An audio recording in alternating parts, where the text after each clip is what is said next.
ಯಾಕೆ ಅವ್ರಿಗೆ ಅಭಿಮಾನಿ ಅದಂತಂದ್ರೆ ಬಾಸ್ ಬೆಳೆದಿರೋ ರೀತಿ ಸರ್. ಎಕ್ಸಾಂಪಲ್ ಅದನ್ನ ಇಟ್ಕೊಳ್ರಿ, ಒಂದು ಬಾಸ್ ಇಂಡಸ್ಟ್ರಿಗೆ ಬಂದು ಒಂದು ಲೈಟ್ ಬಾಯ್ ಆಗಿ ಕೆಲ್ಸಕ್ಕೆ ಸೇರ್ಕೊಂಡ್ರು. ಲೈಟ್ ಬಾಯ್ ಆಗಿ ಕೆಲ್ಸಕ್ಕೆ ಸೇರ್ಕೊಂಡ್ರೆ ನಮಗೂ ಅದೇ ಥಾಟ್. ನಮ್ಮ ಬಾಸ್ ಈಗ ಬರೀ ಒಂದು ಲೈಟ್ ಬಾಯ್ ಆಗಿ ಲೈಟ್ ಇಟ್ಕೊಂಡು ಕ್ಯಾಮ್ರಾ ಇಟ್ಕೊಂಡು ಇವಾಗ ಕನ್ನಡ ಇಂಡಸ್ಟ್ರಿನ ಆಳೋ ಲೆವೆಲ್ ನಂಬರ್ 1 ಡಿ ಬಾಸ್ ಆಗಿದ್ದಾರೆ ಅಂದ್ರೆ ನಾವ್ಯಾಕೆ ಬಾಸ್ನ ಫಾಲೋ ಮಾಡಬಾರ್ದು? ಆ ಒಂದು ವಿಚಾರದಿಂದ ಅವ್ರ ಮೂವಿಗಳು ನೋಡ್ಕೊಂಡು ನಾನು ಎಷ್ಟೇ ಸರ್ ನಾವು ಅವಾಗ ಬುದ್ಧಿ ತಿಳಿದಾಗಂದ್ರೆ ಒಂದು 5-6ನೇ ಕ್ಲಾಸಿಂದಾನೆ ಬಾಸ್ದು ಮೂವಿ ನೋಡ್ಕೊಂಡ್ ಬಂದಿದ್ದೀವಿ.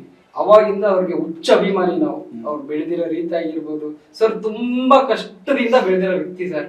ನಾವು ಅದೇ ತರ ಕಷ್ಟದಿಂದ ಬೆಳೆದಿದ್ವಿ.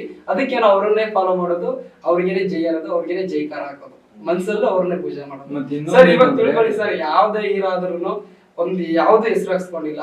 ಅವ್ರ ಎದೆ ಮೇಲೆ ಚಿನ್ನದಂತ ಎದೆ ಮೇಲೆ ಸೆಲೆಬ್ರಿಟೀಸ್ ಅಂತ ಹಾಕ್ಸ್ಕೊಂಡಿದಾರಲ್ಲ, ಆ ಒಂದು ವಿಚಾರಕ್ಕೆ ಸರ್ ನಿಜವಾಗ್ಲೂ ಹತ್ತು ಬಿಟ್ಟಿದೀನಿ ನಾನು. ಯಾವ ದೊಡ್ಡ ಸೆಲೆಬ್ರಿಟೀಸ್ ಹಾಕತ್ತಾರ ಸರ್, ನೀವ್ ಹೇಳ್ರಿ. ಇಷ್ಟು ದೊಡ್ಡ ಮನುಷ್ಯ ಎದೆ ಮೇಲೆ ಸೆಲೆಬ್ರಿಟೀಸ್ ಅಂತ ಹಾಕೊಂಡಿದಾರಲ್ಲ, ಯಾರಿಗೆ ನೋವಾಗಲ್ಲ ಹೇಳ್ರಿ. ಎಷ್ಟೋ ಕೋಟ್ಯಾಂತರ ಅಭಿಮಾನಿಗಳು ಅವ್ರ ಫ್ಯಾನ್ಸ್ಗೆ ಅವ್ರು ಹಾಕೋತಾರೆ. ಇವ್ರು ಒಬ್ರು ಫ್ಯಾನ್ ಆಗ್ಬೋದು, ಇಬ್ರು ಫ್ಯಾನ್ ಆಗ್ಬೋದು, 3 ಜನಕ್ಕೆ ಫ್ಯಾನ್ ಆಗ್ಬೋದು.